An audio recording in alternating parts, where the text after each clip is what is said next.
எங்கள் பேரனுக்கு வந்து 2 வாரமாக ஒரே ஜுரம், சளி. அப்புறம் ஆஸ்பத்திரிக்கிட்டுன்னு போனாங்க. அவன் வந்து ரொம்ப வீக்காகவே பிறந்தான். 10 வருஷம் குழந்தை இல்லாமல் பிறந்தான்.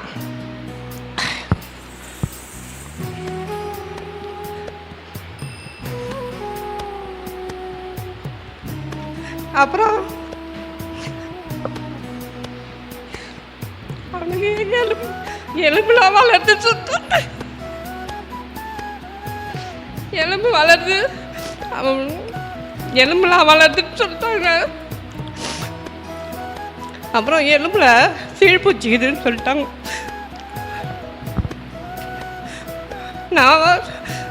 நான் ஜபம் பண்ணிக்கிட்டே இருந்தேன்.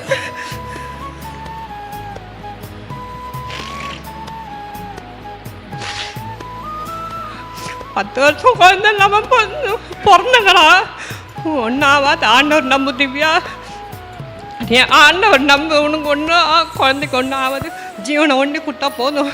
அவன் நடக்கலன்னா கூட பரவாயில்ல, அவன் தவழ்ந்துங்கன்னா சேர்ந்தா கூட போதும் பரவாயில்ல, ஆனால் ஜீவனை கொடுத்தா போதும் ஆண்டவருக்கு அப்படின்னு சொல்லிட்டேன். அதே மாதிரி நான் ஜபம் பண்ணிக்கினே இருப்பேன். குழந்தை ஆஸ்பத்திரியில் 15 நாள் இருந்தேன். அப்புறம் டாக்டர் சொல்லிட்டாரு, சீழ்பூச்சி இது ஓட்டை போடணும், எலும்பில் சீழ்பூச்சி இருக்குது போது, சளி ரொம்ப சேர்ந்து ஓட்டை போடணும் அப்படின்னு சொல்லிட்டாங்க. அவனே ரொம்ப வீக்காக இருக்கிறான் அந்த பையன்.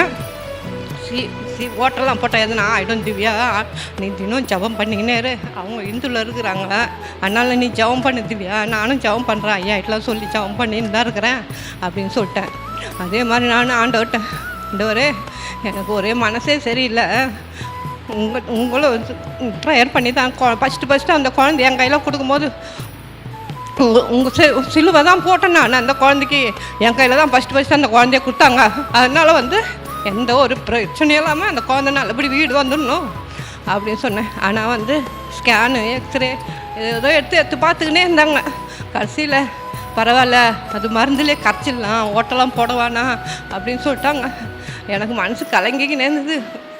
எப்போ பார்த்தாலும் கலங்காதே பாட்டை பாடிக்கினே இருப்பேன் நான். ஆண்டவரே அந்த பையன் நல்லபடி வீட்டுக்கு வந்துடணும்னு சொல்லி வேண்டிக்கினே இருந்தேன். போன வாரம் வெள்ளிக்கிழமை வந்துட்டாங்க ஆண்டவரே, ஆனால் மருந்து இப்போ சாப்பிட்டுன்னு தான் இருக்கிறான், அவனுக்கு நல்லபடி சுகமாயிடணும் ஆண்டவரே, நீ தான் பக்கத்துணையாக இருக்கணும்னு சொல்லி ஜெபம் பண்ணுறேன்.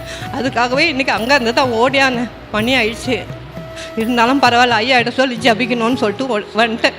சோத்திரம் ஆண்டவரே, நன்றி.